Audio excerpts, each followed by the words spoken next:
Drum Brigade.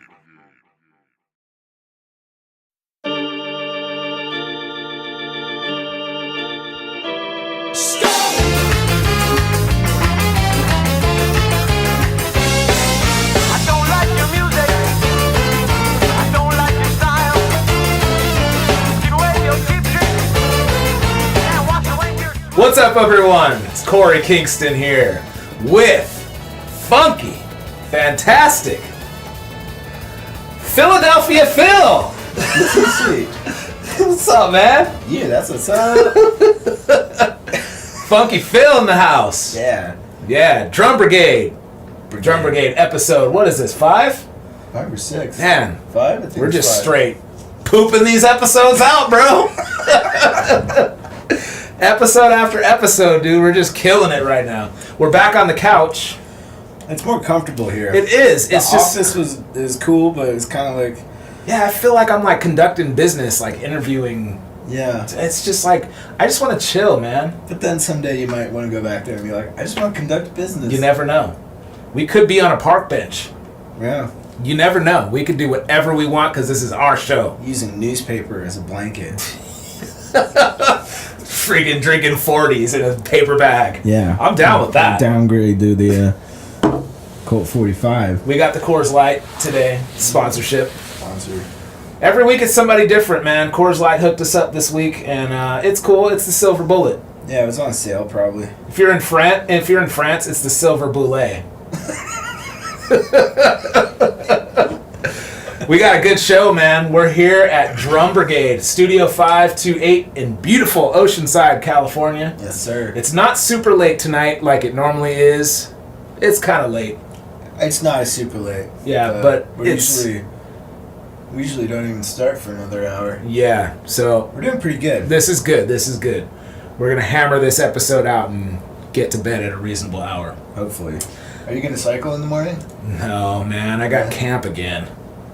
Teaching camps like crazy, man. I'm so tired. I'm so tired of camps. I'm so tired of kids. I'm so tired of teaching. I'm getting on my soapbox and I need to take a breath. Let's take it easy. Already, man, this show hasn't even started yet and I'm getting worked up. I'm tired. That was a close one. Man, okay, so I'm tired. Let's talk about the show. We got a great show as always. Mm-hmm. We got our catch up, all the things we did during the week and stuff that we got into and bought and stuff. We got the question of the day. It's a pretty good question this week. I don't even... Oh. Oh, yes. It's a good question. We'll get on that in a minute. That's a good one. It's easy. Drum video of the week. Oh, we got a good video. How do you say that name? Oh, boy. Oh, boy. Oh, boy. Last time I gave some oh boys, Oh, boy. it was not a good oh boy, Dang. but this is definitely an oh boy video.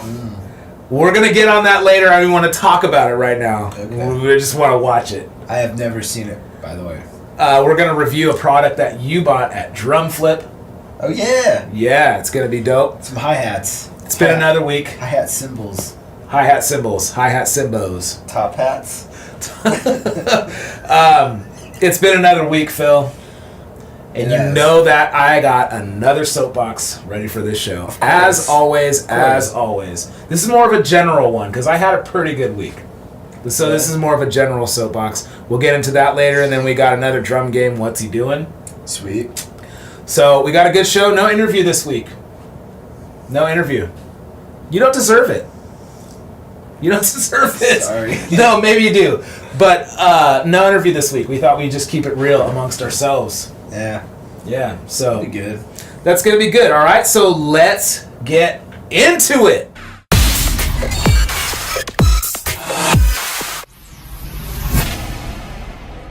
How's your week?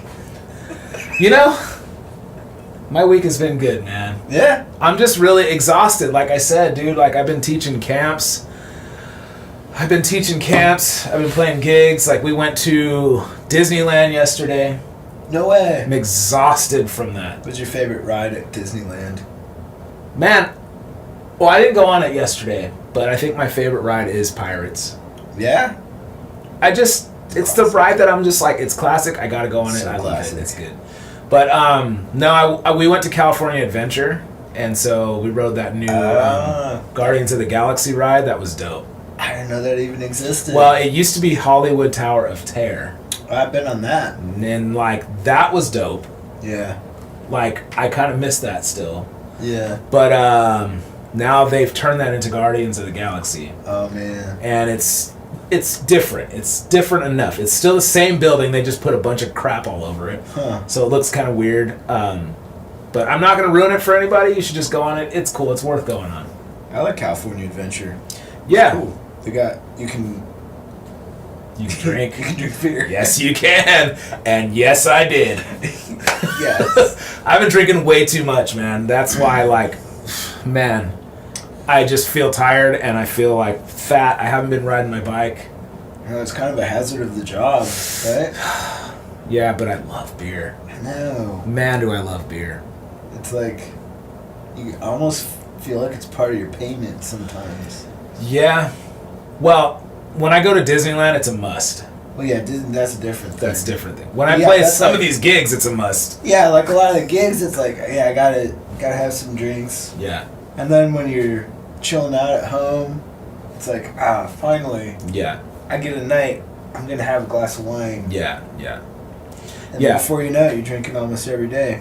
It's pretty much my life.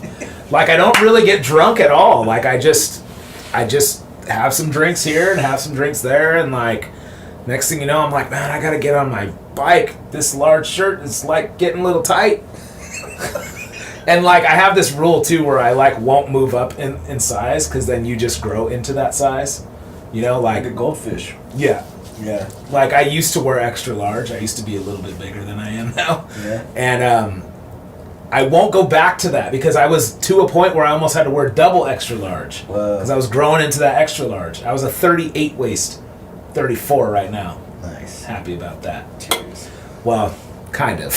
That's why I'm saying I need to cut it back a little bit. But no, it's all good. It's all good. It's all in fun, and it's all in moderation. Yeah. It's like, to get through some of these gigs though, man, like, I'm like, I don't want to get on my soapbox right now on this gig, so I'm just gonna, like, have beer and chill out a little bit. Mm-hmm.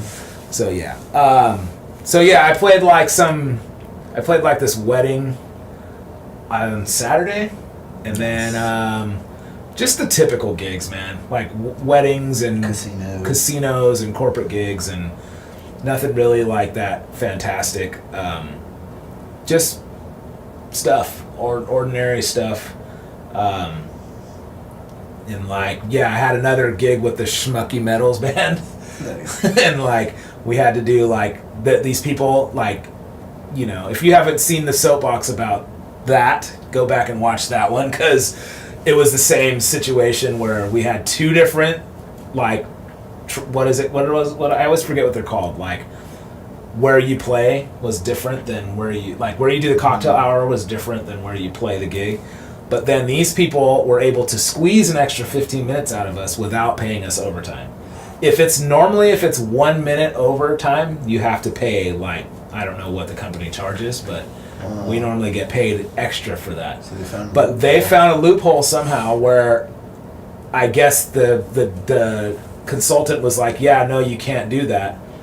And somehow they figured out how to do it, and they got us to play 15 minutes overtime over our 5-hour thing that I discussed in the soapbox a couple weeks ago. Wow. So I wasn't too happy about that, needless to Yeah. say, but we took a really long break, and that kind of made up for it. But I guess, like, the one of the guys in the band was really mad because the groom on our break came up to the singer or somebody, the guy doing the sound or something, and was like, hey, you guys have been on a long break, you need to get back on stage. Like, I don't know if he said it that hardcore, but he was like, time's up, like, get back to work, basically. Wow. So the guy was like, that's crossing the line. You got us here, you got us overtime, but you're not paying for it, and then you're gonna be like, we want you to play now. Oh. And it was another groom that didn't come up and say anything. Like, another bride and groom that wasn't like, hey guys, thanks for playing our wedding. They just were dumb. So, It's cool. It is what it is, man. I just played the gig and got my stuff and went home. And tomorrow's another day. I didn't need to get on my soapbox about that. Wow, nice. Yeah. How about you, man? You playing any gigs? Yeah, the usual. How's that? I zoo did some gig? other ones. I did some like more like bars, and I played a wine bar and stuff. With a band that's really fun to play with. They were great, man. That's cool. Had a lot of fun. Short gigs. They're they're like 2 sets. Yeah, love that. Fun, man. I've been doing some of those this last week too. I did like, I've been playing like I've been subbing with Tiffany Jane and the Kicks. She's like a They're local awesome. San Diego singer, but she's like 4'11" and she's like just a little tiny firecracker, man. She can sing. She can sing, man. She can sing. She can really sing, and she's got some serious soul, man. She's like really good. Anyways, yeah, I've been doing these like restaurant gigs with her where it's the same. It's like 3 sets, but we'll do like an hour set, and then we'll take like a long break for beer and food and drinks, and then we'll play like 40 minutes, and then we'll take another long break, and then we'll play like 20 minutes. 20 and we're minutes. like 20, 25 minutes, and we're like, yeah, you guys good? We're good. And no one cares, so people are there eating food, so we can kind of stretch out a little bit. It's really cool. And I did another one this week too with my buddy Jeff, and it was the same thing. It was like 3 sets, but it was like we stretched the breaks a little bit, and just it's great. It was great. It's so easy, man. It's like those gigs are easy. And then when you go to these like schmucky metal bands gigs, and you're there for 5 or 6 hours, and it's it's just relentless. But granted, those gigs they pay a little bit more, so Yeah. that's cool. Did you get any new gear? No. Bruh. I got those True Tone. True Tones. Those True Tone things were awesome, man. True Tones are dope. I was pretty impressed. They're awesome. I like there's different sizes. Yes. I like how many there are. They come with what, 10? Yeah, 10. I like the box. Yeah. It's slim. It fits in a bag. It doesn't like make your Yes. stick bag bulge out and hard to zip and stuff. That's exactly what I like I about like them. that they're clear. They're not like this distracting bright Blue dark or color. red. Yeah. That's I like exactly that. what I love about them, man. They're durable. They fit in your stick bag. They're great, man. They're dope. I like that they don't leave a residue on your head either. Yep. I like that a lot. Cause the other ones they leave. It makes it kind of sticky wherever you just used them, and then they get dirt and stuff. But these don't seem to do that. And even I've used them a few times over the week, and even the ones that I'd used a few times that it accumulated some dust on them, they still stuck just fine. Wow. To the drum and stuff. I didn't even have to clean them. That's cool. I did a review on those, and but I haven't used them that much. I have a brand new pack. I'm waiting to take them out and put them in my stick bag for this tour coming up, and so I haven't used them, but I'm looking forward to using them regularly. I've used them, but I haven't used them every day on every gig. So yeah, I'm stoked on those. Those are dope. I got a new 20-inch A Custom medium ride. Yeah. Stoked on that. I am stoked on that. I think way back when. Well, first of all, I'm a Zildjian guy. That goes without saying. Everybody knows that. I've had a couple people try to get me on some custom or independent companies, cymbals. I did once. I played Supernatural cymbals. They were beautiful sounding, amazing sounding cymbals. Anyways, this ride is awesome. I used to be a big A Custom guy. I still have an A Custom. I have a 17-inch A Custom Rezo that I use on my right side next to my ride. What's a Rezo? It's got got lines in it, and then it's smooth, and then lines, and then smooth, and then lines, and then smooth.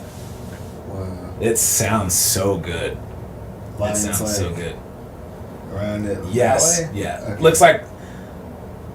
Yeah, it looks like a record, and then there's like the next song, and then there's like a song that has deep things, and then I was like picturing like the spokes on a wheel, like lines that way. Oh no, like around. Okay. Yeah, Rizzo Crash 17-inch, and it sounds amazing.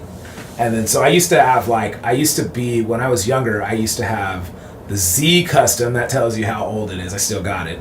20-inch Z Custom ride, and then I would have like a 17-inch A Custom, and then a 16-inch A Custom, and then I had A Custom hi-hats too. I was like a big A Custom guy.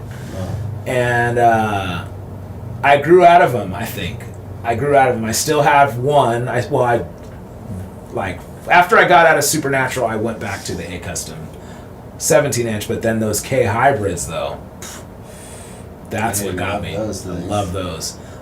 I got 3. I got K hybrid 14-inch hi-hats, 18-inch K hybrid, and then I got the K hybrid Smash Crash 19-inch. Woo. That's a dope cymbal.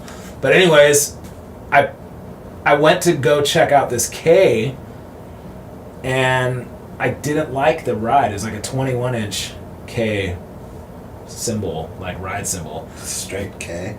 I think so. Yeah. And I was like, I tapped on it. I saw a picture of it, and I was like, I want that cymbal. I know I'll like that one.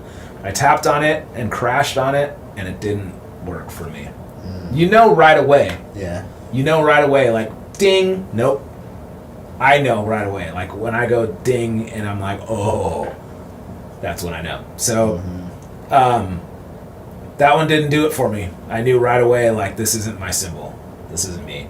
So, I tapped on the A, and I was like, I need a crashable ride. Not a crash. It can be a ride, but I need a ride that crashes. Yeah. And I, ding, psh, and I'm like, that's my cymbal. I got it for cheap at Drum Flip. What's up, Ed? What's up, Ed? So, yeah, that's going to be like my new addition. I played my gig on Saturday with that cymbal as my main ride. Yeah. Didn't even use my other A ride. Work out. And it was great. I loved it. It's for sure that's my ride. It's gonna be, I'm not gonna get rid of that one forever. That's mine. Yeah, right. I know. I still want a Constantinople ride, man. But even with a discount, that ride is too much money. Have you seen the Karope ones? Yes. What's the new ones that they have that are like, they look like the old ones? Those are the Karope. Yeah, bro. Yeah. That's the real cymbal that I want. No, I would trade that A Custom for one of those. Those are sick. I told you. Have you seen the? Sorry. What were you gonna say? I told you about my. So I have like a vintage, like it looks like it's like a 70s ride, and it's cracked, and I was like, I'll never get rid of this ride. It's my favorite ride I've recorded. Like I think almost every album that I've recorded with that ride. Wow. All the Agrolites albums I recorded, that was the only cymbal I used. It was just a ride crash. Hi-hats? Well, I used a hi-hat, yeah. I used a hi-hat. But, yeah, it was the only crash or ride that I had on the whole album. Anyways, that's my favorite cymbal that I've ever had. I wish it wasn't cracked. I wish I could use it, but I said that, like, I'll never get rid of that ride. But I could never find a replacement for that ride. I've never found like what sounds that good. But I went to NAMM like 2 years ago and saw those when they came out. What are they called? Heropes? Karope. Yeah. That's where the K, I think that's where the K comes from. Okay, yeah. And that was it. That's the ride that like I tapped on one and I was just like, that's the ride that I like have that's cracked, that is beautiful, and that's the one that I want. I wrote it down, I took a note of it. Yeah. But I didn't get it because it's too expensive. They are pricey. So I'll get them. I'll get them one day. Drum Brigade question of the day. Question of the day. All right. Question of the day. Phil, do you as a musician get paid what you think you should get paid? Hell no. Yeah. I mean, sometimes. Okay, that's what I was going to say. That's my take. I think that I get paid what I should get paid sometimes. I mean, it's one of those things where I feel like if I'm able to make a living hitting stuff with sticks, like, which is pretty ridiculous, right? That's pretty cool. Yeah. But it's also like, spent my entire life doing it.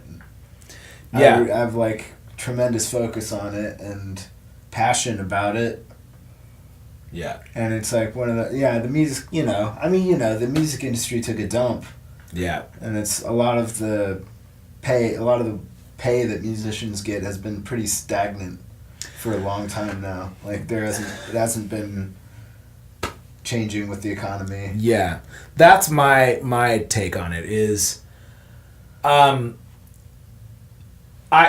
have a lot of opinions about it, and I have a lot of mixed emotions about it. So I'm like you, where I believe that I'm very stoked and excited and happy that I can make a living doing this. Like, I'm amazed that I can make a living doing this. Like, every day I like think about that. That's why I started doing the day in the life of a drummer drum vlog, on my channel, that because I want people to see what our day is like, and that's not even really a typical day. Today, I'm getting off track, but today, I taught a camp, and then I went home and took a nap, and then I came here for lessons, and then now we're filming our show, and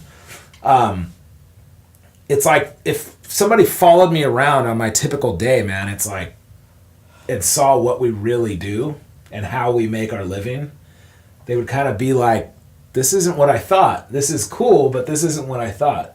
This is different, or it's a lot of work, or it's a lot of fun, or but we're so busy and we put so much into what we do. Oh yeah. We put so much into making this machine work.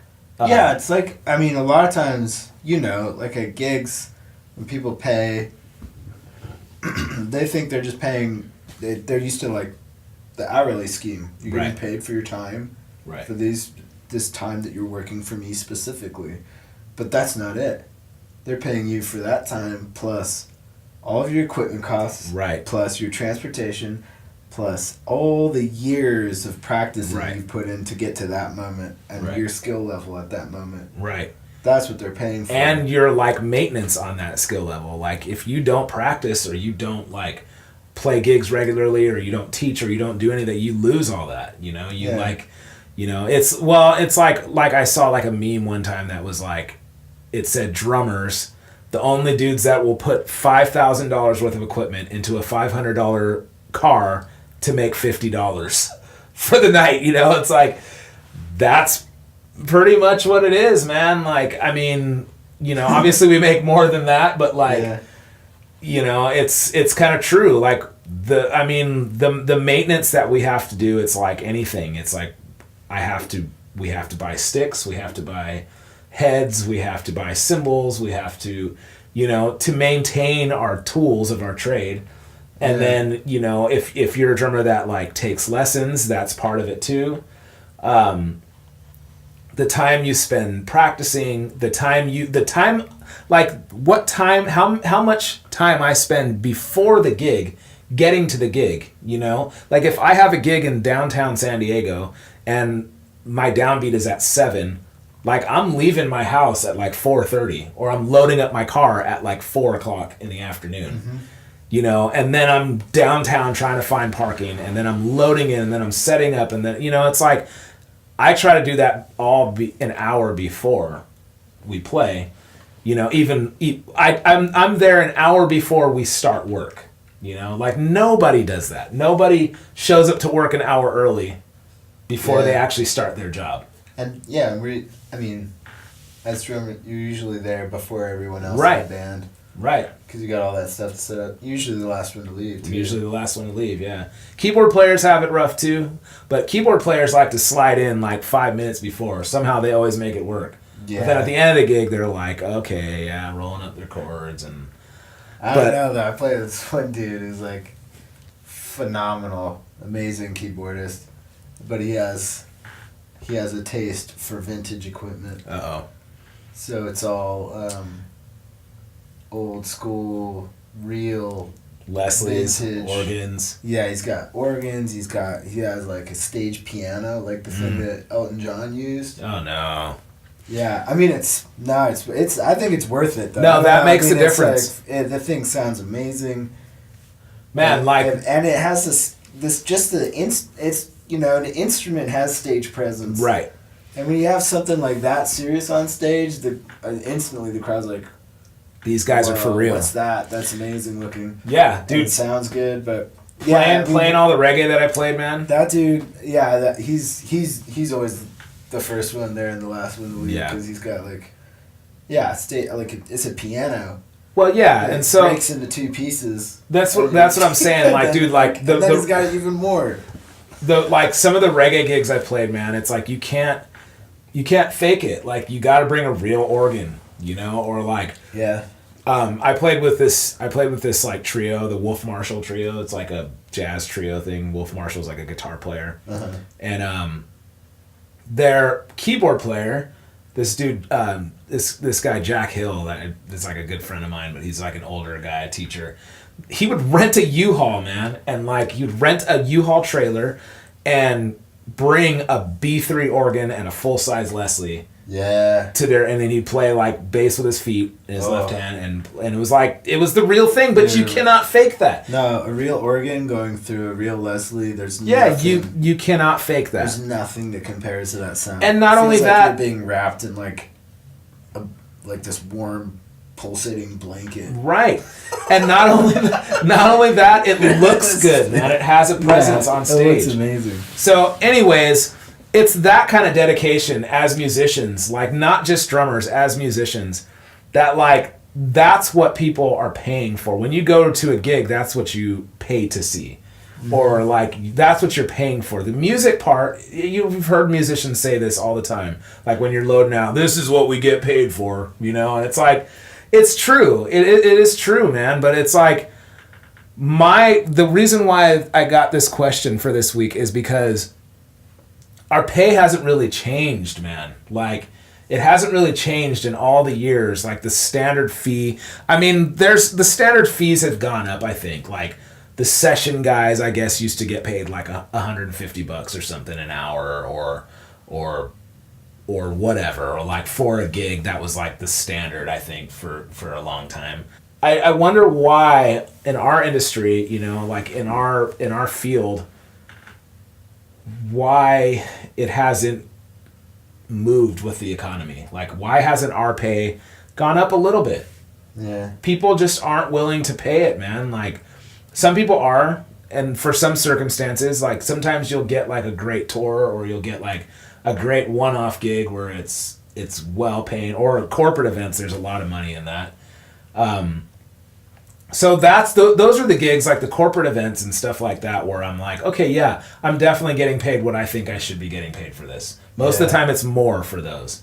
Or like a New Year's gig, I'm like, this is what I would want for this gig, or I'll just stay home and not do anything.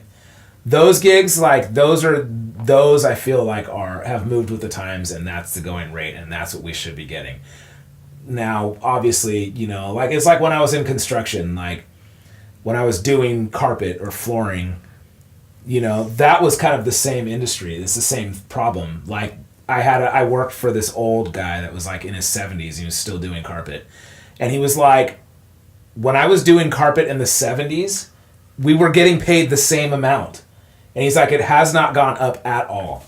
But the cost of living, the cost of gas, the cost of this, the cost of that, all of your supplies, everything has gone up, but we still get paid the same.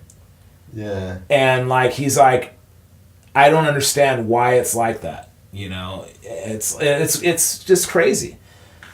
So I don't know. I mean, I know that at least with musicians, well, one of my theories is that it's so saturated. There's so many musicians now. Yeah. Like it used to be, I feel like it wasn't as popular of a thing to try to make a living as a musician, but I feel like nowadays there's so many people out there trying to do it and going for it, and then, you know, and then all the like hacks that'll do gigs for hardly any money at all. That's what I was gonna say. And then and they offset, you know, they give businesses different expectations. But I mean, you know, like that's why I think the corporate ones and the professional gigs pay because they know that's what you have to pay to get good musicians. Get entertainment, exactly. Yeah. So I think there's two sides to that. So or two different versions of that.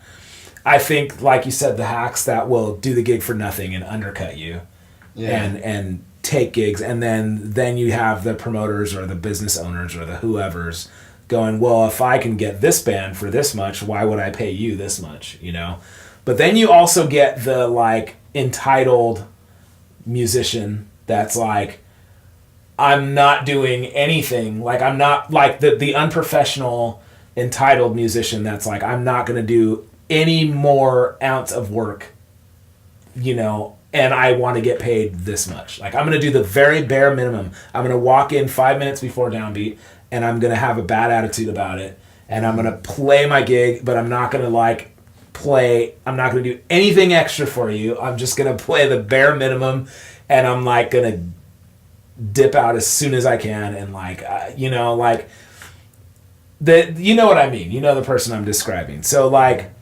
and those guys are the guys that are always complaining about like not having enough money, not getting enough money for it. Like I've heard of like there's like this trumpet player that I know that like I've heard of that has like walked into a gig with his trumpet and been like, man, this load-in, this is like a rough load-in. We should get paid extra for this. With a trumpet. He's like got one little bag. Yeah, and it's like meanwhile, stick bag. Yeah, exactly. And meanwhile, like the other musicians are like wheeling in stuff in there like an hour before the gig starts, and like he's the one that's complaining, like, dude, like we should be getting paid more for this, you know. And so that's what I mean. There's a difference. That's like I don't want to hire people like that.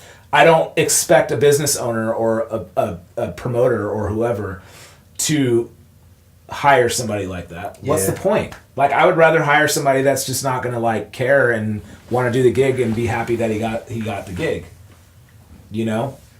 And so I think those are two contributing factors to why we get paid a certain amount. Like, and it doesn't really like there's good times and there's bad times, but in general, I guess the question is, do we get paid what we think we should get paid? If I was to answer the question, I would say most of the time. I would say half of the time. I think half of the time is a safe assumption. Yeah. Or yeah, that sounds good. 50% and it's funny because I feel like a lot of it, well, a good amount of it is in your own hands. Yeah.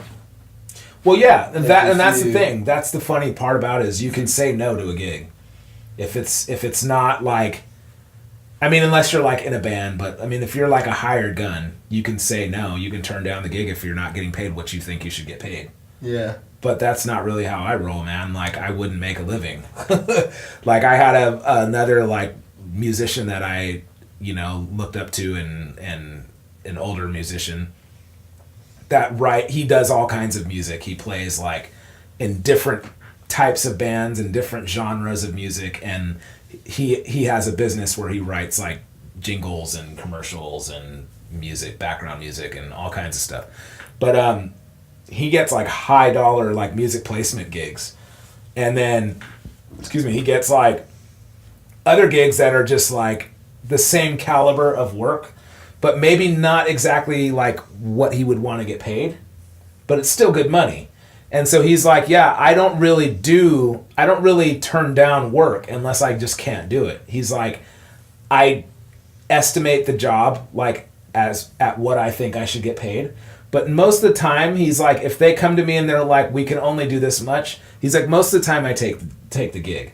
And he's like, because I can either not do the gig and not make anything, or I could do the gig and make something. Yeah, and then that's one more person out there spreading your your right. name. Something else can come out of that. And so I've kind of like taken on that mentality of like, I mean, I do have like a line where I'm just like, nah, I won't do the gig for that much. But like, you know, if it's a Tuesday night and I can make $100 or a couple $100, or I could not play the gig and not make $100, you know, like I'm going to do that. I'm going to take the gig, you know, and just get paid maybe what I'm using $100 as like a general, like, you know, whatever you want to call it, like a general fee. But like, my point is I can stay home and not make any money, or I can go out and play a gig and do what I enjoy and make money, you know? So that's it. So I guess the consensus is we get paid 50% of the time what we think we should get paid. I think my 50% of the time is like New Year's. Definitely get paid way more than I think I should be getting paid for that. Or, you know, those are always good. Some of these corporate events are like really well-paying gigs. Like really well-paying gigs. Like better than, like I have a buddy that's on tour with Gloria Trevi right now, like doing arenas every night and like killing it, like playing huge shows.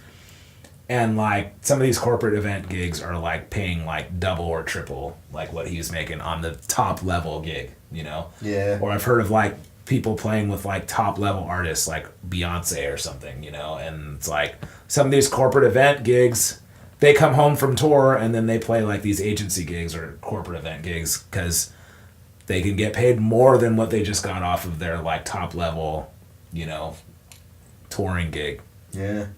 So it's cool. So like those kind of gigs, man, like they come and go, and sometimes they come at the right time, and those are the ones that make you some money, and you know, and then you got to fill them all in. You got to level it out, fill it in, and I call it raking the leaves, man. You got to rake the leaves into a pile. So sometimes you'll be on a great tour, sometimes you'll be on a great corporate gig, sometimes you'll get a music placement thing, sometimes you'll teach a lesson. You just got to rake them all together, and then you have a pile, man. Rake the leaves. Yeah. That's what I do, man. That's what you got to do as a big leaves, some small leaves. Yeah. Yeah. They're all going in the same pile. Yep. Yep. And that pile is my pocket. No, that's it. So if you want to get paid more, you got to do something about it. But we want to know what you think.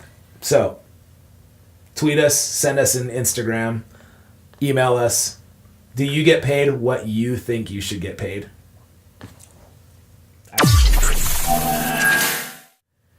Drum Brigade drum video of the week. Yes. I don't think you're ready. All right, man. This week we're watching a great video, dude. This is Jeff Endyke. It's called Jeff Endyke and the Little Rascals skit. Right. Jeff Endyke. Okay, let me preface this first, dude. Like, Jeff Endyke is like, yeah, I don't know what to say about this guy, dude.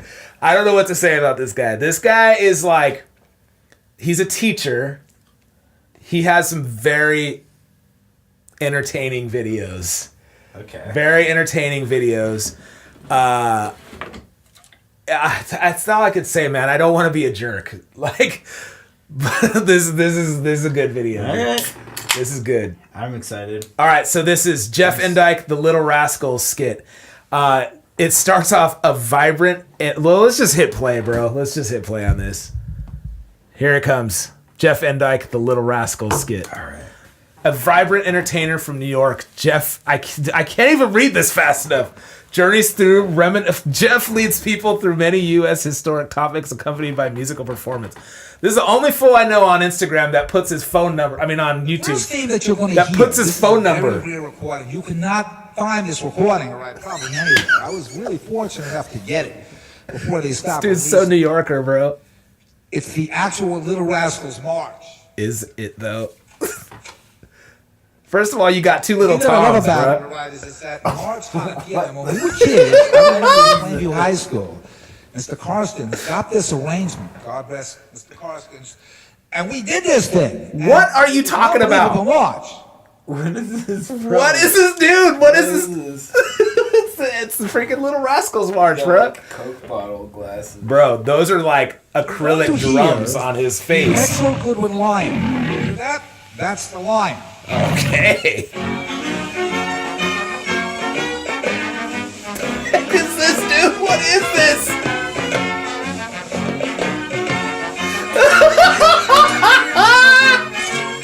Dude, cowbells! Spanky and Alfalfa. He's singing! He's singing! This is a drum cover video, dude. What are those toms? What? What is going on? What is going on? For some unknown reason, they stopped releasing her at the Little Rascals, and there was a guy, right, who had a. I'm beside collection. myself. This is a true This story. is bizarre. Some I'm beside Smithsonian myself. guy I didn't know what to managed expect. to But this is like, this is beyond. It's a true story, actually. What is this? And on one of those films, I'm trying to figure out what is going on still. Where Alfalfa did a Barbara Who's of Seville. Alfalfa? I don't know if you remember the talent show. What was originally supposed to happen? Okay, this fool got dressed Alfalfa up. was actually supposed This is gotta to be do the a spoon 90s, and right? tap routine. No, dude. This is what I was No. told. I don't know how accurate it is. I mean, I don't think it was like Alfalfa actually yesterday, was a but I pretty think it was like, talented I mean, that looks like. no, dude, no, Now, no. 90s Now, I'm gonna ass. do a No. little bit of my presentation It's not. with It's tapping not. and Like it's like that's- turquoise and trees. This fool's and dancing, I'm gonna give dude. you Trust me, this what is I not the was 90s. described that he did. It's So gotta be I like don't know whether this is 2010. actually accurate, but I think, Rich, you'll get a kick out of it. Uh-oh. You about to get crazy again, Jeff There's a guy Van Dyke? named Walter, right, a couple of years back, right, when I was in college, and I was doing You some got wooden volunteer spoons work right now, bro? at And he's... White Oaks nursing home. I can't believe it. That was one of my very first presentations that I did. And This fool does George Baselli presentations, was dog. Wonderful to invite me. It was kind of part of my schooling. Hey, he puts like Walter he was puts like playing his these spoons. Now, he fingers played them in on his like something. elbows. I kind of thought, right, how hip it would be to construct my own wooden spoons. Oh yeah, that's What I hip, did was I bro. put together Struck my own wooden spoons. I think I invented this. Freaking Saul Rosenberg over here, Oh dude. my gosh. Hopefully, to pick this up, we'll see what happens. Pay attention to how I rhythmically create Oh, we're watching. tap and spoon. Oh, I can't wait. This is going to be the new Tap and phrase I spoon. think, What over the next was 20 between years. that? Rhythmically. All the Pause. nightclubs, right, everybody's going to be doing this. We won't have any more Bro, disco. I'm glued. Just be this. So that'd be an interesting thought. Yeah, hit play.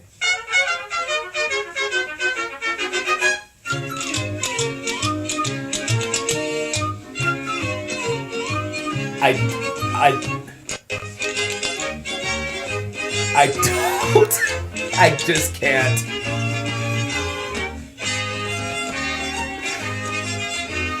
I don't know what's going on.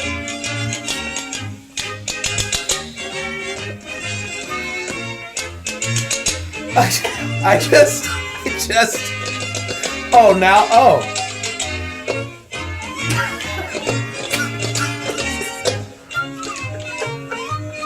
Honestly.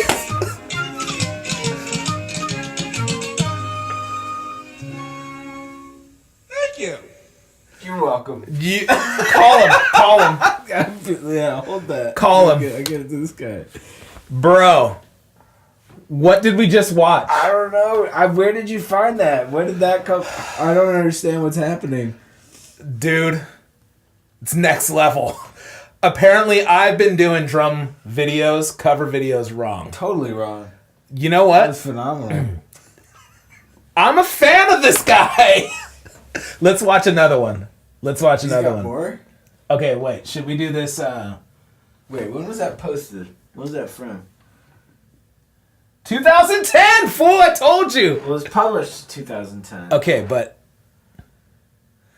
2010. I'm going with 2010. All right. That was so good, we have to watch another one. This is the Jeff Endyke drum lesson video. Hold on, let me get it. Let me get it pulled up. Oh, hold on, Jeff Endyke. Hold your little horses. On the 16th note triplet Bonham bass drum beats. This, I can only assume that it's like, Is this really from? dude, this is real. This is real drumming, Phil. I don't know if you know, this is real drumming. This is real, dog. I believe it. No, Okay, it's obviously let's watch real. this. I'm just like the production. It looks like it was shot in the Straight up in the straight 80s. up in the late 80s. Yeah. That's Early 90s. the beauty of this. Let's watch it. No, that snare sounds great, dog. I couldn't resist there. I just figured about it. I'd give you guys a little bit of an extension there. By the way, right, this season, you guys are going to be hearing shows, right, which are our total improv segments. If you call me, I'll tell you when they air. They're not educational segments where I explain Oh, God. it's literally right. Look at those things on his They're like fingers, 3 dude. 4-minute grooves What in is section, that? and I just kind of improvise, and they're basically built off of the presentations that I'm doing in Manhattan. So it'd be kind of cool because you see some improvs Presentations. there. They're not And those clinics, shows, dog. They're you know, you can go presentations. Catch shows out of Manhattan on the internet and then see some of the things. What that is I'm that talking drum about. set? But in any event, so I figured I'd give you that. Now the other thing I want to still add it? to this. I think one of them are. On the to add, I'm going to add another. What are those things inside, on his fingers? Which literally echoes the triplet at the rings? end of the ad. No, they're holding the What? sticks. Now, when you get that happening, Dude, those drums sound terrible. it sounds like kind of like a little bit of marching flavor. Oh, that tom sound was so offensive.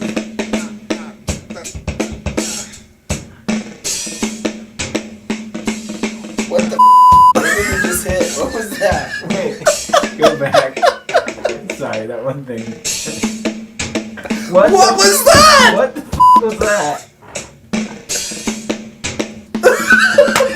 Is that a trash can?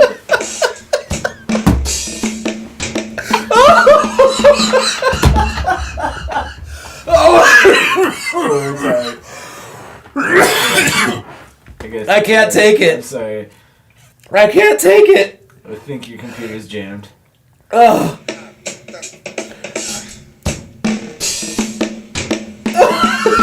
It's so bad, dude.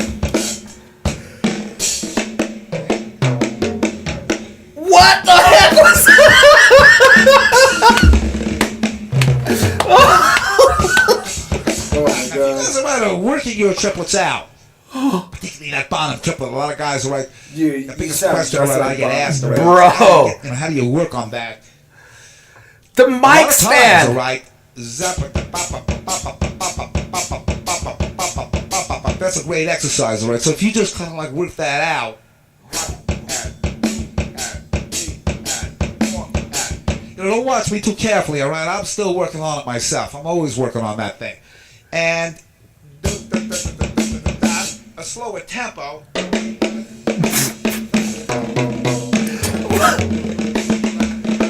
Sometimes. That's like the most up snare sound I've ever heard.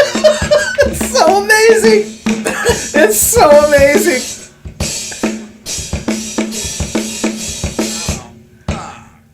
Oh God, I love it so much. This is amazing.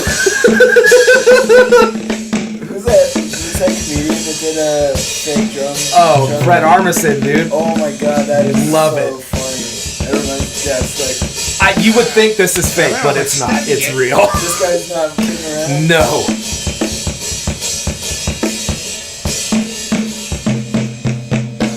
I still don't know what's going on. Then it just ends. Then it just That was ends. the end. Bro, I gotta go back to the beginning. That beginning was so awesome. Yeah, do that. Hold Oh up. my God. Hold Yeah, up. that was- His intro is so good. I couldn't resist there. All right, I just figured about it. I'd give you guys a little bit of an extension there. By the way, I want. I couldn't resist there. All right, I just figured about it. I'd give you guys a little bit of an extension there. Oh God, I love it so much. I love it.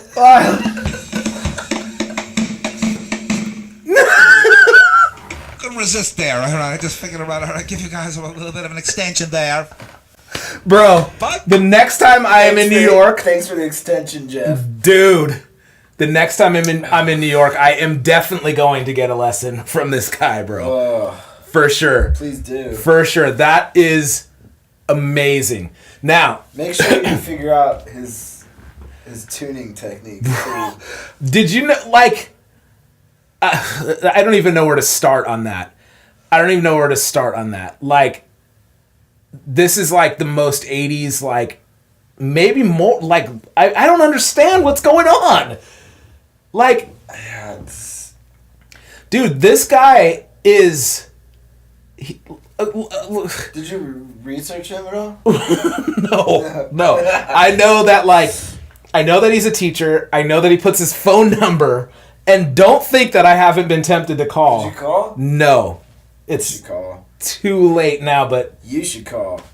bro, we should call right now. No. We should call right now on the show and be like, it's the Drum Brigade show. But you call from your phone. No way. No chance. Bro, this guy, I feel like I'm being a jerk because I'm laughing so hard, but I really do find these videos so entertaining, man. It's gotta be a joke. It's not. It's so not. How, like it's obviously some old ass film or something. No, it's not. It's Like- just, look at his drums. You don't think? I mean, just the product look. No. Just the video No. looks like old shitty No. 90s video. It's not. This wasn't filmed yesterday, but it was probably filmed like 10 years ago or 7 years ago. That's the beauty of all of this. First of all, How let do me... you get it to look like that. I don't... Because you're using like an old VHS camcorder. And then how do you get it on the internet from that thing? That's what I don't understand. That's what I don't understand. This guy is using a tape recorder and a microphone to dance with wooden spoons. You can't figure out how to work like an iPhone to play it through a Bluetooth speaker.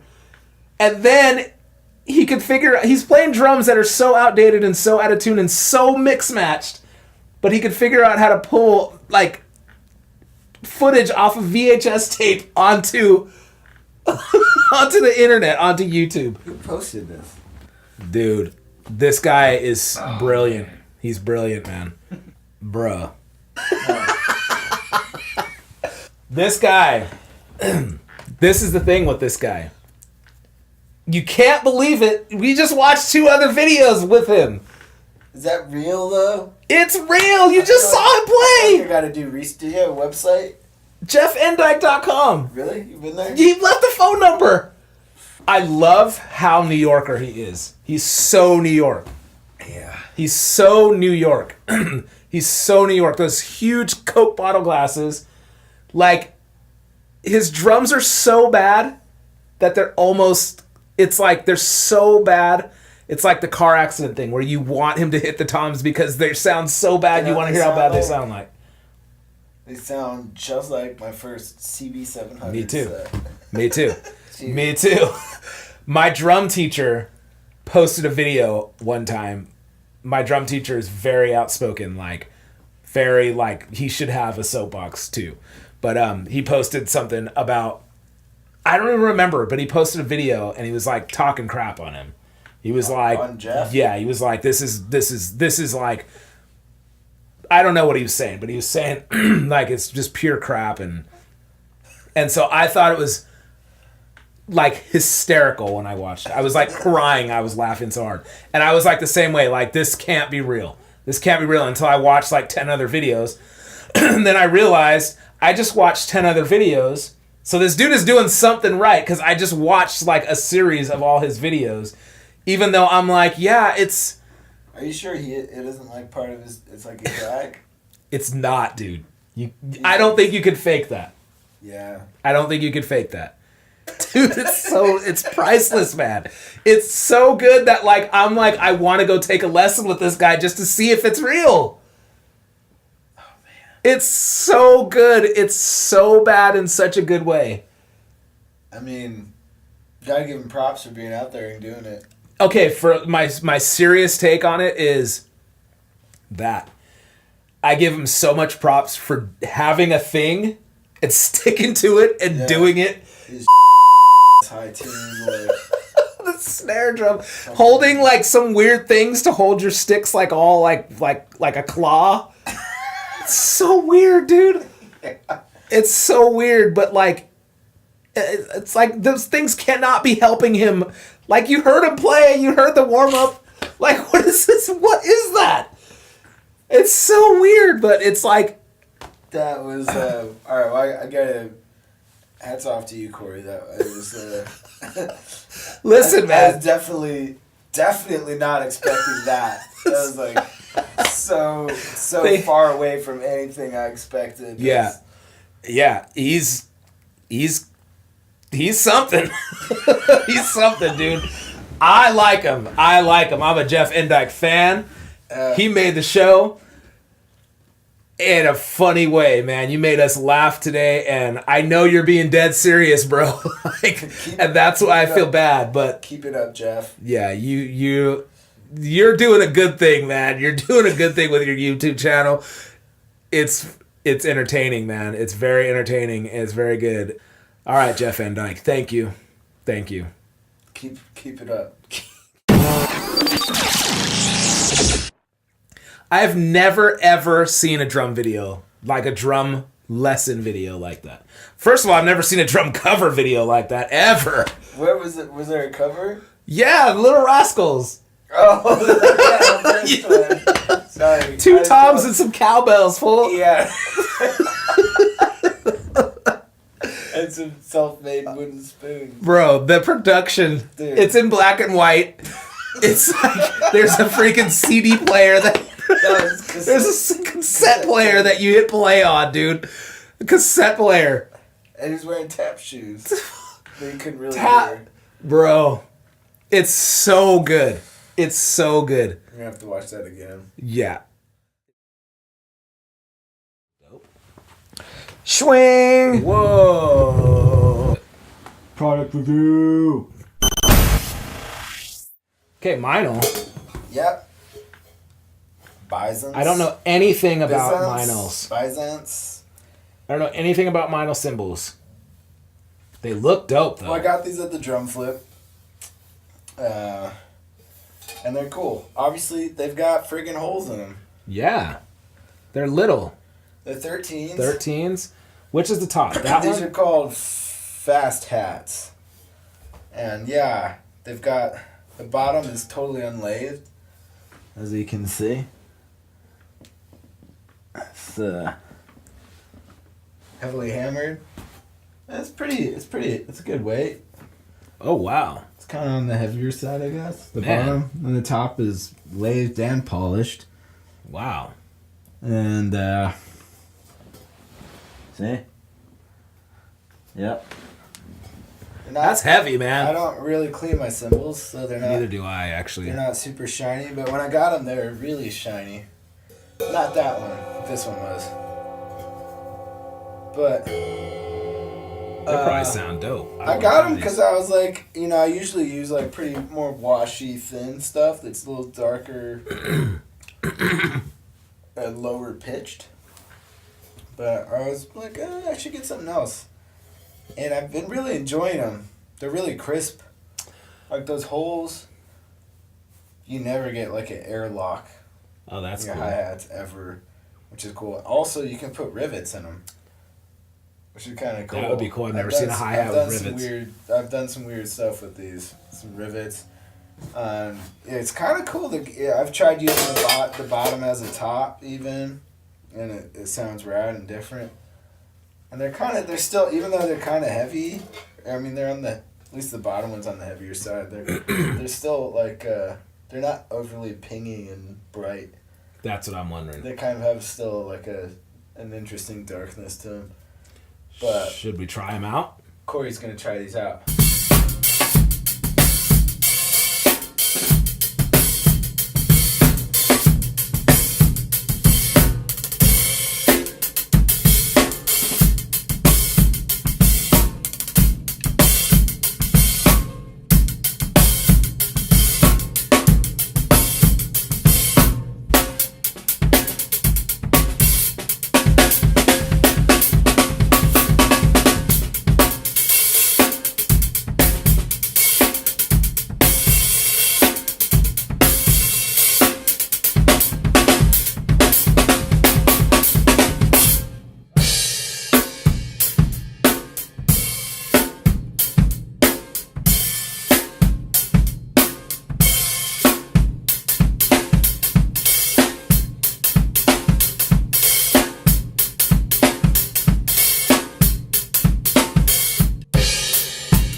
Those hi-hats are pretty dope. Pretty sick, right? Like, actually, really dope. Yeah. Really dope. Really, really dope. Definitely different than I thought. When I was holding them, I was like, hate to break this to you, Phil, but I don't like these. No, I wasn't saying that. They look cool. They're pretty heavy, though. But they're heavy, so I was like, these are... They're going to be, like, really annoying. Yeah, I thought they'd be pingy and rock-sounding, metal-sounding cymbals. Yeah. So I was like, man, get these cymbals out of here. You know I ain't going to like these. Yeah. But then I put them, like, as soon as I put them together and pushed my foot on the hi-hat stand, the, like, chick that it made, I was like, oh, huh. Yeah. And then I started playing them, I'm like, oh. So, yeah, they don't sound anything like I thought they would sound. They don't sound pingy at all. They don't sound rock sounding. They sound like they could be rock cymbals, but they sound like just dirty enough to where they're not like those crazy effects cymbal hi-hats like with the holes all over them where they just sound, those sound terrible to me. Yeah. Those like Chris Dave sounding. They sound like a blown out iPhone mic. Yeah, yeah. Yeah, yes. That's exactly what they sound like. I can't stand those. But these didn't sound like that. They sounded a little bit dirty, just enough to where it's like, oh, these are cool. Yeah. Definitely like them. I liked them both ways, too. I liked the bottom on the top and the top on the bottom. Yes. They're definitely reversible. Yeah, right. And like, I would probably use the bottom on the top for like jazz gigs, and then, I don't know, man, I would be torn. I would be probably using them. Yeah, anyways. I've used them both ways. I know, like, it's cool because they cut through pretty good, without being overly bright. They're not like super pingy and super bright, but they still will cut through the mix, especially the stage mix, pretty good. I noticed too, like when you're keeping time with your hi-hat moving, like it's like if you're playing eighth notes or quarter notes or whatever, it's they cut through. So, yeah. The articulation with the left foot, if you're ever doing that, any of that quick biz, it's awesome. Definitely and you can put those rivets in them. I would love to hear that. I've tried monkeying around with that. It's interesting. Really? It's weird. I think you can get like special rivets that they make that are like shallower. Okay. That aren't spiky. They're kind of like a screw rivet where they've got like a bolt or a nut on each side, kind of. Yeah. That I think they make for stuff like that. Dang. I would love to try those same cymbals, those same hi-hats, but in 14s and maybe 15s. Yeah, I'd like to try bigger ones too. Yeah. But those were dope. I would definitely use those, and like I'm 100% a Zildjian guy, so. That says a lot. Those are some good hi-hats. I liked them a lot. I would record with those all day. Yeah. And never tell anybody. Be like, yeah, man, there's some 13-inch Zildjians hi-hats, Ks I got.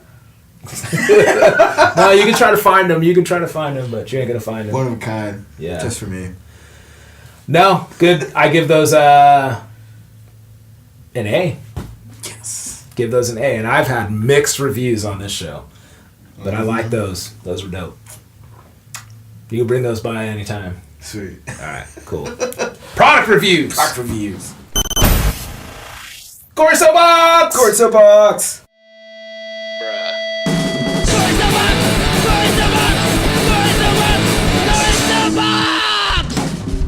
I ain't trying to hear that right now. What's up, Corey? Why are you so pissed?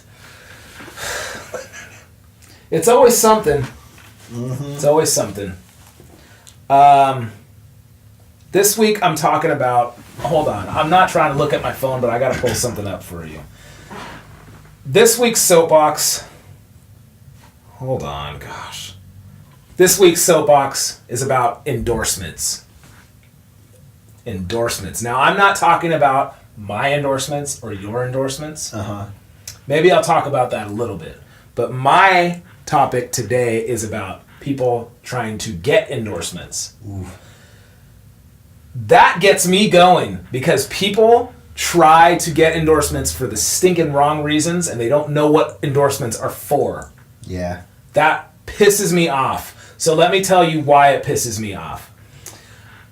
I have people now that I have a drum company called Drum Brigade. I don't know if you guys have heard of it. It's pretty cool. DrumBrigade.com. Mm-hmm. I have people that hit me up all the time now and ask for an endorsement. Or like, do you guys do artist stuff? We do not, people. We do not. We have brand ambassadors that we search out because of people like you.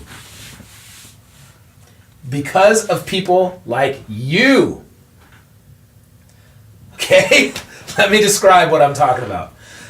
We have brand ambassadors that we seek out. That means we find somebody that we like you, Phil, and we go, hey man, do you want to support our brand? And do you want to be like represent our brand, Drum Brigade? Do you want to be a brand ambassador? And that means that you have to do something too, drummers. That doesn't mean that you just get free product. That means that you have to be a brand ambassador. You have to support us like we support you. Yeah. Okay? So there's stuff that goes along with that. That means you have to post about us. That means you have to talk to your students about us. That means you have to go on tour and talk about us and wear our stuff and play our stuff and use our stuff. There's a lot that goes with it. Or you have to at least want to do that. Okay, let me read you something from Trap Milk. Trap Milk. I don't know who that is, but he hits me up on Instagram and says, sounds like a pro. If you send me some clothes, I will promote you. Sounds like he wants to be a brand ambassador. There's one thing missing. I didn't seek you out, Trap Milk. Trap Milk. I didn't seek you out. I didn't go looking for you. I didn't go looking for you. Okay? That's not the way it works. You don't just hit somebody up and go, hey, send me some stuff. And I'll promote you like, oh, because I want you to promote me. I don't even know what you do, bro. If you send me free stuff, I'll use it. Yeah, basically. Like, let me go for another one. Now, this guy is cool. This guy goes, this is Nick Delarose. I don't know who he is, but whatever. How much are your sticks? Easy to find that out. You just go on drumbrigade.com and look at the products and you can see how much they are. Or you could go to Drum Flip and buy some. Yeah. Okay, this guy's probably not from San Diego, but you do have a computer, I'm sure. You have a phone, you can get on drumbrigade.com on your phone because you just emailed me on Instagram or messaged me. So I said, they're $10. They're available at drumbrigade.com or at Drum Flip and Vista. I went the extra mile and said, hey, here you go. Here's the information you need. I'm like, it might save you some shipping if you just go to Drum Flip and buy them. Thanks for reaching out. High five. He's like, oh, okay, cool, thanks. Do you guys do endorsements? Now, I'm not mad at that question. I'm not.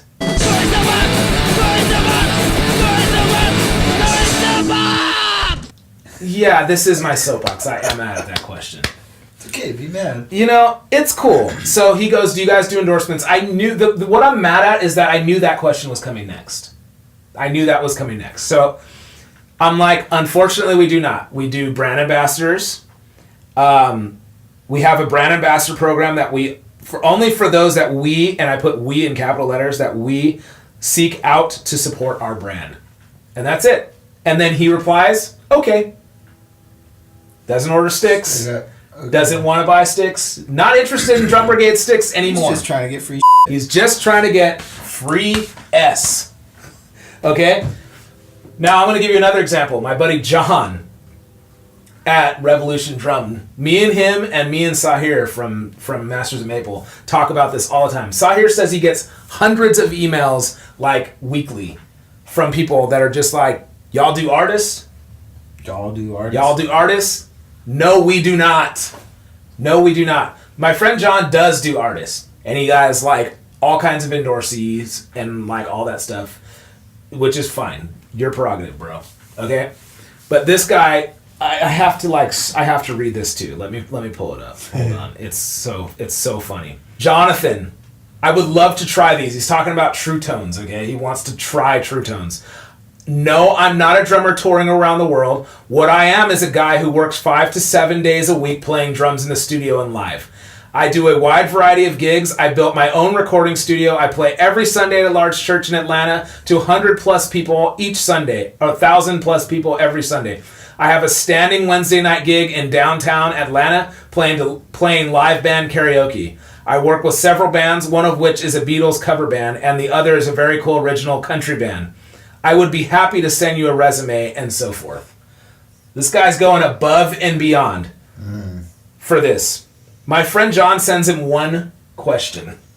He says, "You would do all of that for a $10 product?" It's so true. It's so, I mean, that is like the best, that is basically the basis of my soapbox. You would go all that distance. You would send that email and list all the things that you do on a daily or on a weekly basis. I do this, I do that, I do this, I do that. For a $10 product, you probably spend more than that at Starbucks, dude. Yeah. And you're going to do that, all of that, for a $10 stupid moon gel or dampening thing. I mean, what are you guys thinking, dude? What are you guys thinking? I don't know. Just go buy something, man. If there's something that you want to use and you think it's dope, go buy it. Yeah. Stop like hitting me up and hitting up all these other companies and being like, do you guys do something? For a freaking pair of sticks, dude, that are $10, you can't spend $10 on a pair of sticks? $10 is totally cheap, too. Bro, I'm sorry, but no. Like, let's talk about what endorsements are for. Okay? Like, endorsements, like, this has been getting me going for a long time, dude. And it sucks because like I am a professional drummer. You are a professional drummer. We work every day as drummers. Yeah. Okay? Like, I'm about to set off on tour next week for 2.5 weeks. And like, I'm not saying it for that, but I'm saying that like, we just talked about, do we get paid what we need and the amount of money that we have to spend on our equipment to do our job. So you put that all in the mix, we do need some kind of help from these companies. But there's also something that we have to do in return. Like, we have to promote that company. We have to endorse it. That's what the freaking word means. Yeah, that brings up, I feel like a lot of people, there's like confusion. Right. About it being like, does the company endorse me or do I endorse the company? Exactly. And it's both. Exactly. It's actually a relationship. Exactly. You should only endorse companies that you believe in you believe in exactly wholeheartedly. You believe in their product, you love it, and then it just automatically flows out of you. Right. Like, I love my Vessel drums. We know, Phil. We know. They're phenomenal drums. I love them. There's so much love and passion that went into those drums. Right. I love everything about them. The way they look, the way they feel, the way they sound. That for me, it's not like I'm trying to go out and sell them. I'm just like genuinely ecstatic about these drums. They're the best. They're the best drums I've ever had. And I'm not, I swear, that's not like me trying to sell. That's just... That's how you feel That's about how you should feel about anything any that you endorsement. want to endorse. Well, that's how I feel too. Like, so like okay, this is how it works, guys. Like, you know, and like I'm like, I try to be nice about some things, but this is my soapbox and this is my show. So like, I'm gonna say how I feel about it. Like, this is how it works in this world. When you get an endorsement, like you said, it's for companies, first of all, that you want to endorse. You are endorsing that company, and they are endorsing you as a drummer or as an artist. So, or ambassador. Or ambassador in our case, in Drum Brigade's case. I endorse Masters of Maple drums. Yeah. I endorse those drums are sick. A head armor stick, or a head armor cases, or Revolution drum cases. Saw that Cymbal bag last week. Yes, I reviewed all their products. I stand behind those products. I use those products. I endorse Aquarian drum heads. I believe in those products. I play them. I like them. That's what I choose. I endorse Brixton hats and apparel. I endorse Fred Perry apparel. I'm not wearing one right now, but I have worn Fred Perry long before I was long before I was endorsed by Fred Perry. Okay? I was buying Fred Perry for way too much for years, and since I was 12 years old. Okay? That's why I endorse those companies. I have been wearing Brixton hats and Brixton apparel for like 2007, so 10 years. 10 years. So this is how it works, okay? First of all, I will not use anything that I don't believe in or I don't want to use. I'm not going to play, or I endorse Drum Brigade drumsticks because it's my company. I believe in that company. I believe in Drum Brigade so much. I believe in Drum Brigade drumsticks so much that I designed them and had them manufactured and use them on every gig that I play. Drum Brigade. I took all my other sticks out of my bag and I use my own sticks that I made. Okay? So I will not use anything that I don't want to use. Okay? I want to use, like, I pay for Zildjian cymbals because those are the cymbals that I want. Yeah. I paid for my Masters of Maple drums because those are the best custom drums I've ever played. Like, I've played all kinds of custom drums. I was endorsed by Spawn Drums. I left Spawn Drums because it wasn't a fit for me anymore, and I didn't believe in their company anymore. I believe in their products. Their drums are really great drums. I believe in their craftsmanship, but I don't believe in the image of it wasn't a fit anymore. So I left my endorsement with Spawn Drums and got a different endorsement with a company that I back. That's what it's about. Second of all, if I don't have anything to offer these other companies, I'm not going to ask them for an endorsement. So I'm not going to ask for endorsements just because I want free stuff. Yeah. Like, I'm not going to go up to any random company and be like, give me free stuff. I can't even, the thought of me emailing a company and being like, hey, if you send me some stuff, I'll promote you. You don't know anything about my company. Yeah. And I don't know anything about you, so why would I form that relationship with you? I don't know who you are. You know? So, like, today, I hit up Brixton. Like, I'm leaving next week. I sent them an email. I have so many hats, man. My closet is full of hats, but some of them get worn out. And so, like, I wear them on stage. One, I'm promoting them on stage. Like, I wear them when I'm teaching. Everybody knows I wear these kind of hats, and they're given to me from Brixton. So when everybody's like, dude, you like that hat? Bro, check out Brixton. They're a dope company. I stand behind the company. I stand behind their products. And it makes me who I am. Okay?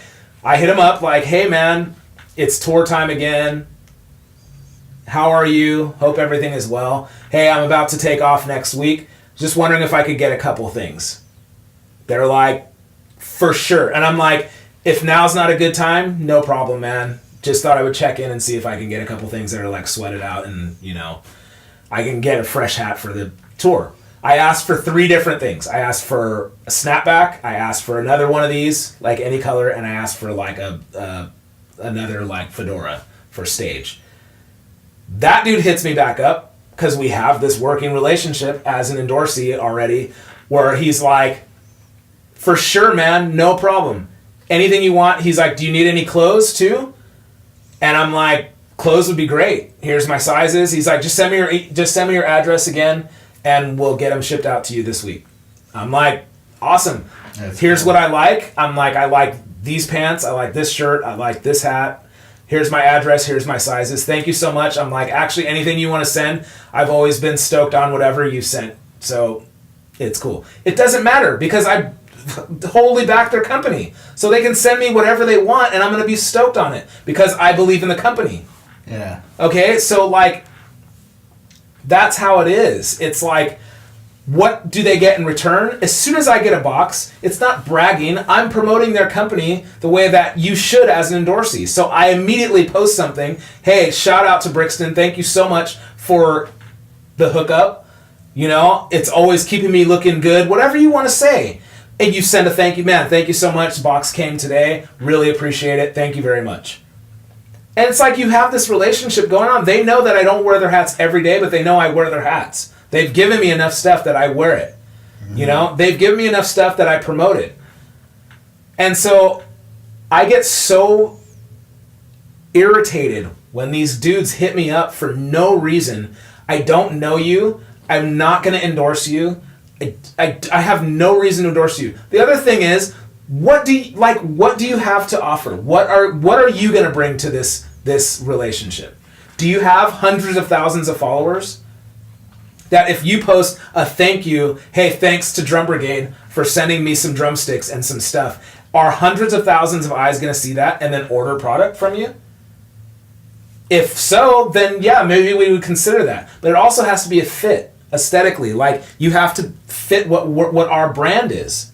Yeah. If you don't fit that, like Fred Perry. I've been wearing Fred Perry shirts and apparel since I was a 12-year-old kid, looking for Fred Perry stuff at thrift stores and stuff.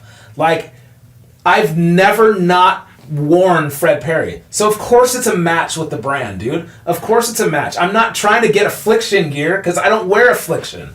If that's your thing and you've always been wearing Affliction, and then go get an endorsement with them. But tell them why. Hey, this is what makes me me. I've always worn your products. It makes me, it fits my image. I wear it on stage, I wear it off stage. I have this many followers, and I'm going to promote your company in this way.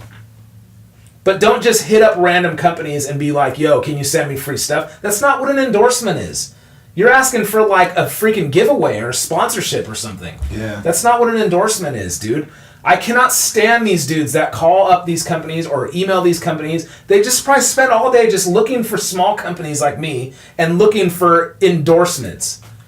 Like these dudes got like less followers than like some of my students. Like nobody. There's nobody following you. You're like a nobody, dude. You post like Instagram videos of you playing drums to some stupid cover, and you think that you're just going to get endorsements out of that.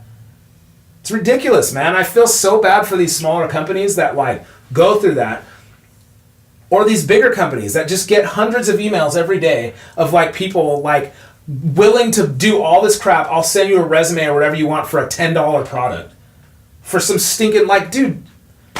Yeah. What, like, I'm just so tired of that. What you get in return, man, is like people that, these companies that won't endorse you anymore. They just won't, like, they just don't endorse drummers anymore because they used to give Dennis Chambers free, or they still give Dennis Chambers free stuff, or they used to, like in the 90s, endorsements were popular and A-level drummers were getting free stuff. And then they started, like, once social media started happening, it's like, okay, now we can start getting our products out there based off of, like, this guy because he's in a magazine or he's on a video or he's playing on TV and he's using that stuff. But it's not about that anymore. Now it's just a bunch of dudes that are just trying to get free stuff. Yeah. Doesn't work like that. What company do you know of, dude? Like, if, like, I'm a contractor and I go to Home Depot and I'm like, hey, I'm a contractor, just give me everything I want for free and I'll promote it. It doesn't know, I mean, what industry does that? Yeah. It's so stupid, dude. It's like, yeah, get over the free stuff. get over the free stuff, man. This is an industry. This is a business. Like, learn how to use your craft as a business. But, like, if you showed up to a gig and was like, the guy's like, I'm a bar owner and, like, we have music here all the time, so I want you to play for free. No musician would go for that. Yeah. No musician would go for that. But, It's like, great exposure. it's great exposure, yeah. So that's what you're asking of me. You want me to give you all my product that I paid for. Yeah. I had to buy all this stuff. Like, I didn't like, just, it didn't just like appear. Like, I have to buy my drumsticks from the manufacturer. I have to buy my t-shirts from the t-shirt manufacturer. I had to pay somebody to make our logos. Like, I have to pay all this stuff. I have to spend money on this stuff. And then just because you're some drummer on Instagram or you play at a church, you want free stuff. That's like completely offensive. Yeah. Dude, get out of here. Bad taste. Get out of here, man. That's ridiculous. That's totally ridiculous. Go freaking get a job and play some gigs and spend some money on stuff that you actually want to use. Stupid. Crazy. Got me pissed off this Man. Whew. Got you riled up. Yeah, man, because it's been over some time with these fools, man, coming over here like asking for free stuff. I just see dudes walking around NAMM show all day long just going, y'all do artists? Y'all do artists? Like, they're not even testing out drums. They're not even like, I really like these drums. They're just like, what can I get for free?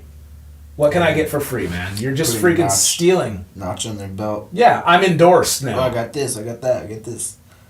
It's like a status thing. It has nothing to do with like needing tour support. It has nothing to do with like support as an artist. It has nothing to do with you liking the brand or fitting the brand. That's the other problem with the drum industry is like there is no real branding of like, you know, if there is, it's all everybody copying each other and it's just super lame and like 90% of all freaking drummers like I always say, you know, it's like it has nothing to do with like building a brand and building like a look or building like a vibe for your company. It's all about just fools wanting free product. And it's a problem because all these stupid companies do it. All these companies give away free product to guys who like ask for it.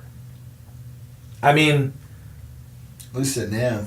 at NAMM, yeah, dude. But like, what have you done? Like, what have you done, dude? Like, it's hard for me to get endorsements from like companies like that I actually use, like Zildjian or like stick companies when I was using other stick companies. And like, dude, like, I don't consider myself an A-level drummer where I should be getting free stuff. But I've said that to these guys, like, hey, I know how this works, but I also need some support for like tour support. Like, if I crack a cymbal, I would like to get my cymbal replaced.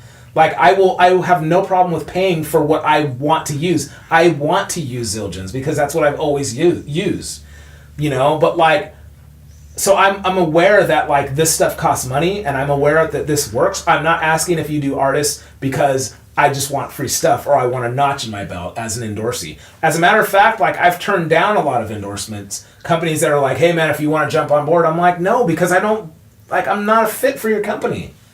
I'm not. I just don't want free stuff. Like, it's not how it works. I have no use for this stuff. This is what I want to use. This is what I prefer to use, and that's why I use it. That's why I pay for it. So, anyways, that's been my soapbox. I didn't have to hit the button a bunch of times because I have, like, one opinion about it, and that's it. And that's how I feel. Case closed. That's been my soapbox. I ain't trying to hear that right now. Drum games!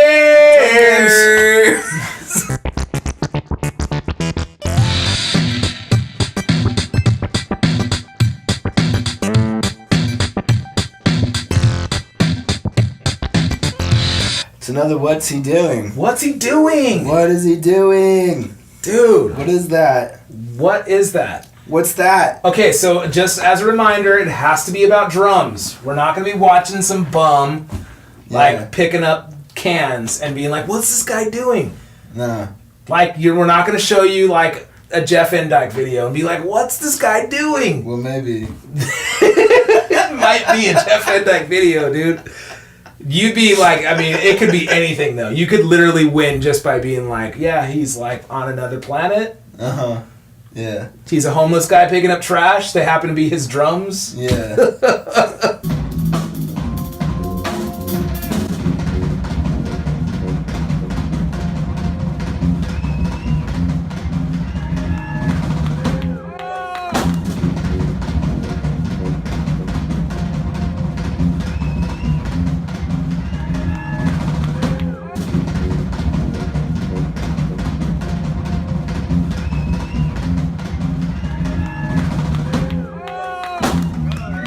What's he doing?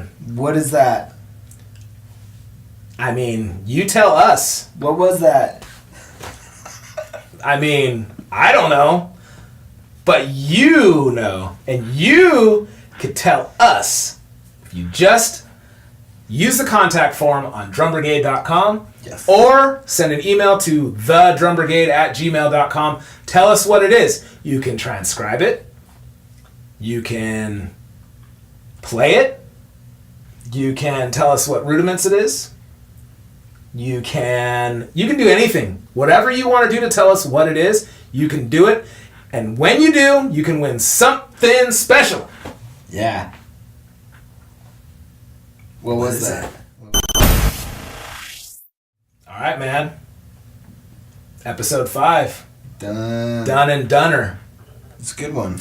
It was good. It was good. It was still a long one, Classic. but it was good.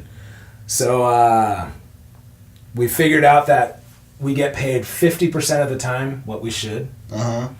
We figured out and learned how and why you should get an endorsement. Sorry, let me get... We learned about Jeff Endyke, dude. One of the greatest of all time. Yeah. At whatever it is he You does. should endorse him. Yes, I will endorse him. Man, I would totally endorse him. Imagine him doing all that drum brigade sticks in his hand. Making big old things, dude. Whatever that stupid thing is, dude. What is that? I don't know. We played some pretty dope hi-hats. Even though they're not Zildjians. Yeah, those things are sick. So Yeah. funky. And you're going to tell us what that dude was doing Yeah. in the drum game of the Better week. tell us. Well, Phil, it's been real. It's been another one. And Drum Brigade, episode 5. Down the tubes! Drum Brigade! Drum Brigade! Drum Brigade! Drum Drum Brigade! Brigade! Drum Brigade! Keep away, yo, keep